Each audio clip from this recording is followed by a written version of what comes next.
barreau du canton de Vaud est à la pointe de la technologie. Mesdames et messieurs, avant de commencer, j'aimerais tout d'abord remercier le bâtonnier Olivier Boschetti de son aimable invitation. C'est évidemment un grand honneur d'avoir la chance de m'exprimer devant vous. Je salue l'initiative de votre grand bâtonnier d'avoir organisé cette conférence sur un thème pour le moins insolite. Alors, insolite parce que finalement, en tant qu'avocat, vous avez plutôt l'habitude qu'on vous parle de matières plus usuelles, le droit, la politique, qui sont pour le moins sèches, parfois rébarbatives, souvent même, alors que la philosophie contribue davantage, et vous le conviendrez, à votre élévation intellectuelle. Olivier Boschetti est un ami de longue date, je le respecte énormément. Nous étions ensemble sur les bancs d'école à Lausanne il y a une cinquantaine d'années. Vous comprendrez donc ma profonde émotion ce soir. Malgré son choix d'endosser la robe d'avocat, le bâtonnier Boschetti a toujours manifesté un intérêt marqué pour la philosophie, plus particulièrement pour la philosophie analytique selon Ludwig Wittgenstein, quoiqu'il ne réfutait pas totalement la pensée d'Henri Poincaré, à vrai dire, loin de moi l'idée de lui coller l'étiquette activement. Et voilà que ce compagnon d'études, que dis-je, ce partenaire intellectuel de très haute tenue, me demande à moi, modeste professeur de philosophie au Collège Calvin à Genève, de vous parler de ma passion, de ce qui m'anime, de ce qui échauffe mes sens, suscite en moi, l'émoi, bref, toute ma vie, la philosophie. Alors, avant d'entrer dans le vif du sujet, permettez-moi, mesdames et messieurs, une brève digression encore, parce que votre bâtonnier n'a pas toujours été le ténor que vous connaissez aujourd'hui.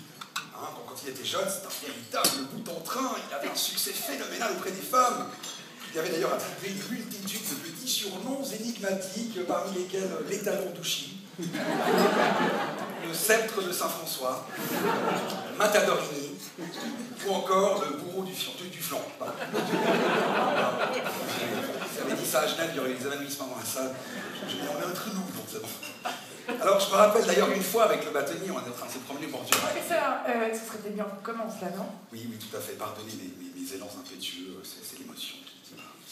Lorsque le bâtonnier Boschetti m'a invité, je lui ai demandé tout de suite si je pouvais venir accompagné d'un second intervenant, et s'il avait une préférence quant à sa qualité ou à son identité.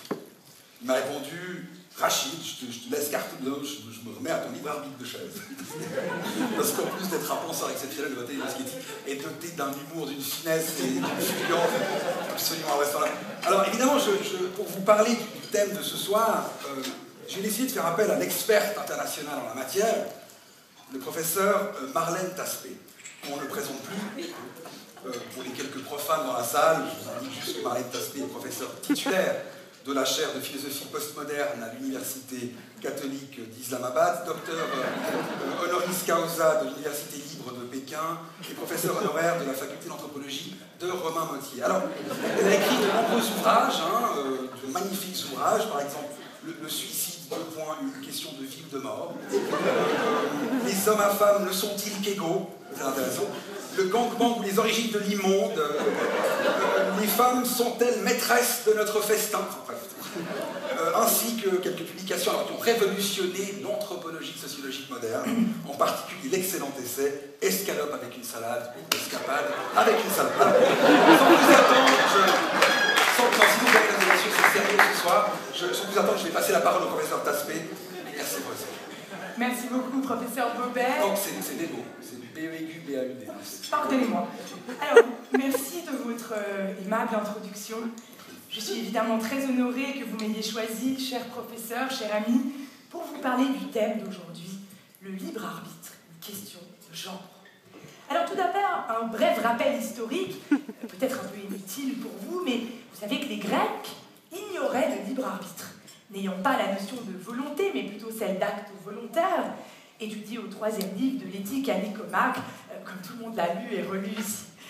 Les premiers à avoir élaboré la question du caractère générique de la notion de libre arbitre sont les théologiens, évidemment, Saint Augustin et Thomas d'Aquin, véritables fers de lance de la controverse liée au libre arbitre, étaient d'accord pour dire « Dieu est tout-puissant, certes, mais nous sommes libres et responsables. » Mais pour l'un, le libre arbitre conduit inexorablement au péché, et pour l'autre, au salut de l'âme.